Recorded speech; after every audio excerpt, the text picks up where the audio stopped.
Evet. Hayvanlardaki dost, insanların da ders alması gereken bir durum. Gel yavrum.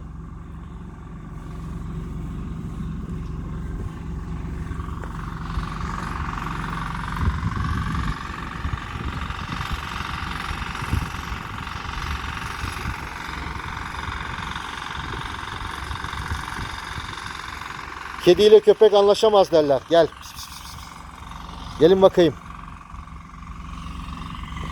Gel yavrum. Gel.